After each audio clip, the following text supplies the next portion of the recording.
چل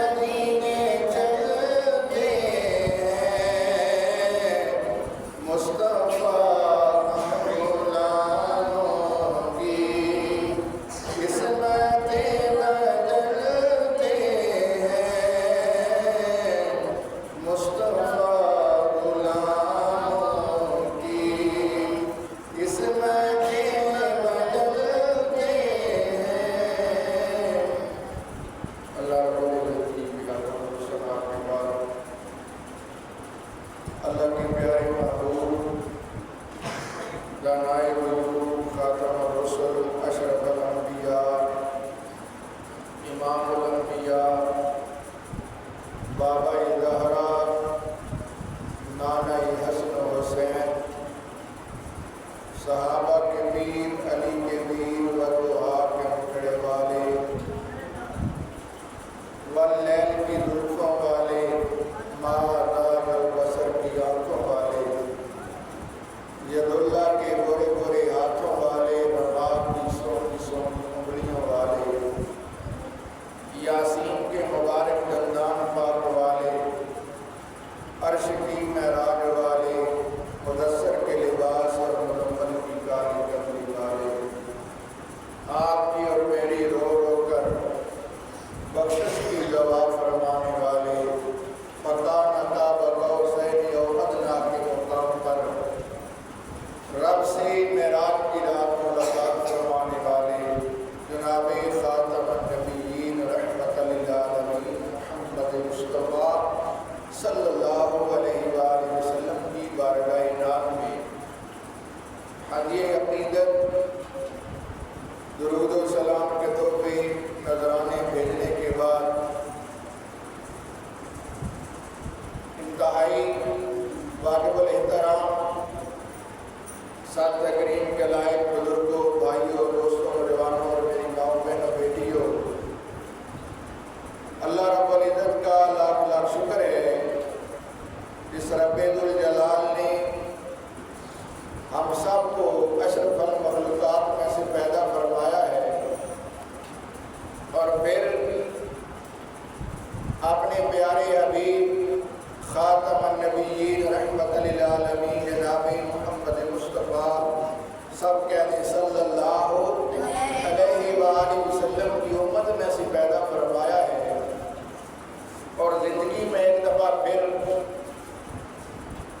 آج اس بابرکت گھڑی مجھے اور آپ سب کو اپنے گھر میں بطور مہمان بلایا ہے دعا گو ہوں رب کائنات ہمارا غسل کرنا مسواک شریف کرنا صاف لباس پہننا خوشبو لگانا مسجد میں آنا خطبہ جمعہ سننا سنانا دعائے خیر کرنا نماز جمعہ ادا کرنا درود و سلام پڑھنا ہم سب کے حق میں قبول اور منظور فرمائے اور کل بروز محشر میری اور آپ سب کی بخشش اور نجات کا ذریعہ بنائے جو میں نے آپ کے سامنے اللہ رب العزت کے بابرکت کلام قرآن مجید فرقان حمید سے ایک آیت کریمہ تلاوت کی ہے اللہ کریم پیارے رسول خاتم النبیین رحمت للعالمین صلی اللہ علیہ وسلم سے مخاطب ہیں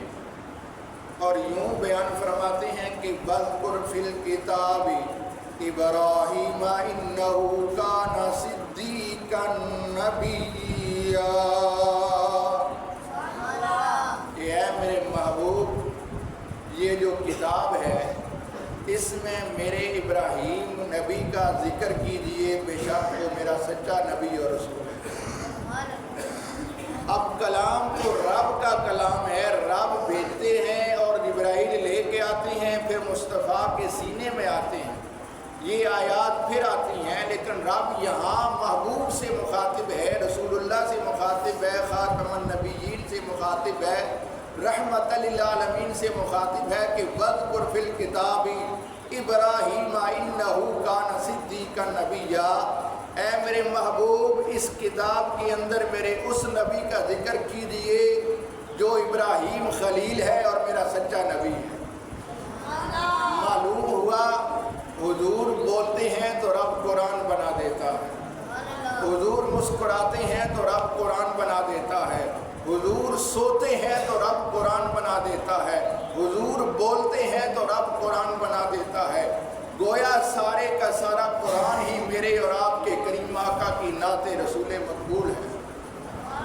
یعنی اللہ کی بارگاہ میں مقبول کلام ہے اب سنیے اللہ تعالیٰ نے اس آیت کریمہ کے مفہوم میں علماء کیا بیان فرماتے ہیں کہ اللہ تعالیٰ نے ابراہیم خلیل اللہ سے پہلے اور جتنے انبیاء آئے،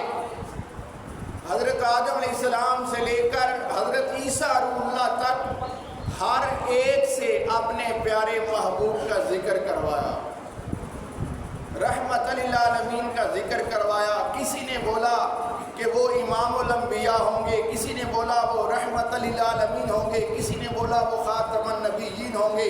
کسی نے بولا وہ احمد ہوں گے، کسی نے کہا وہ محمد ہوں گے، کسی نے کہا وہ حبیب اللہ ہوں گے، کسی نے کہا وہ امام اور سلطان الانبیاء ہوں گے۔ تو گویا سارے نبی حضور کا ذکر کرتے رہے، اور ابراہیم کا ذکر رب تعالیٰ نے اپنے محبوب حبیب کبریا سے کروایا کہ اے میرے محبوب، اس کتاب میں، اس کلام میں جو میرا کلام ہے، اللہ کا کلام ہے، اس میں آپ اس میرے خلیل کا ذکر ضرور کیجئے جو میرا سچا نبی ہے۔ تو پھر اللہ تعالیٰ کے محبوب صلی اللہ علیہ وسلم نے ابراہیم علیہ السلام کا ذکر بیان یوں فرمایا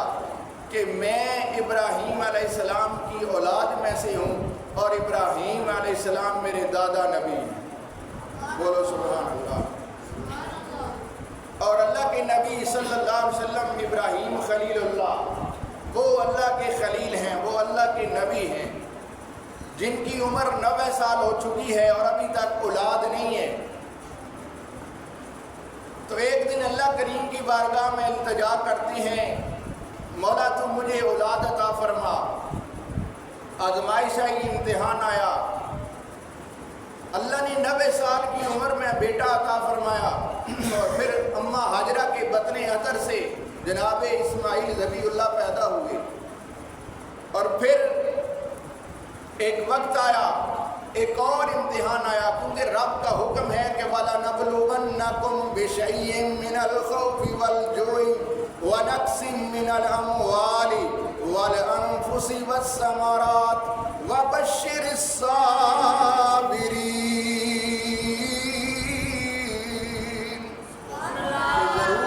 ضرور ہم تمہیں آزمائیں گے، کبھی اولاد میں کمی کر کے، کبھی پھلوں میں کمی کر کے، کبھی مال زیادہ دے کے، کبھی مال میں تنگی کر کے، کبھی رزق کی فراوانی دے کے، کبھی رزق میں تنگی دے کے، پتہ چلے کون کون ہے جو رب کے اس امتحان میں اللہ کا صبر کرتا ہے۔ تو پھر ابراہیم علیہ السلام جتنے اللہ کے قریب تھے، جتنے اللہ کے خلیل تھے، اتنی ہی زیادہ آزمائشیں اور امتحان سخت تھے۔ 90 سال کی عمر میں اللہ تعالیٰ نے جناب اسماعیل ذبیح اللہ عطا فرمائے، اور پھر رب نے حکم دیا کچھ ٹائم کے بعد ایک اور آزمائش آئی۔ اللہ نے حکم دیا کہ انہیں ایک ایسے مقام پر چھوڑائیں جہاں صرف میری ذات ہو، جہاں صرف میری ذات ہو۔ اللہ کے نبی بیت اللہ شریف، جو پہلا مسلمانوں کا بیت المقدس فلسطین میں، جو آج ہمیں ہر مسلمان کو پکار رہا ہے، وہاں سے چلے، فلسطین سے بیت المقدس سے چلے اور وہاں چھوڑ کے آئے جہاں آج خانہ کعبہ موجود ہے۔ اس سے پہلے بھی وہاں خانہ کعبہ حضرت آدم علیہ السلام نے اور دیگر انبیاء نے تعمیر فرمایا تھا، لیکن جب نوح نبی اللہ کی امت پر عذاب آیا تھا تو وہاں اس کعبہ کے آثار تھوڑے رہ گئے تھے، مٹ گئے تھے۔ تو کچھ دیواریں موجود تھیں، باقی ہر طرف پہاڑ ہی پہاڑ تھا، ادھر ادھر لیفٹ رائٹ شمال مشرق جنوب ہر طرف پہاڑ تھے۔ جناب ابراہیم علیہ السلام نے اونٹنی پہ بٹھایا اماں ہاجرہ کو بھی اور حضرت اسماعیل علیہ السلام کو بھی، اور بیٹھے، اور وہاں اونٹنی کو، ڈاچی کو بٹھایا جہاں آج خانہ کعبہ موجود ہے، اور اس کے قریب ابراہیم علیہ السلام نے اونٹنی کو بٹھایا۔ اب ان کے پاس جو خوراک سامان موجود تھا وہ اتنا تھوڑا تھا یا اتنا قلیل تھا کہ ابراہیم علیہ السلام کو جب حکم ہونا تھا کہ اب جا کے خبر لیں، اس سے پہلے اللہ کی مرضی اور منشا کے بغیر وہاں جا نہیں سکتے تھے۔ آزمائش تھی، امتحان تھا۔ وہ کچھ دنوں کے بعد ختم ہو گیا، پانی جو تھا وہ بھی ختم ہو گیا، اور ابراہیم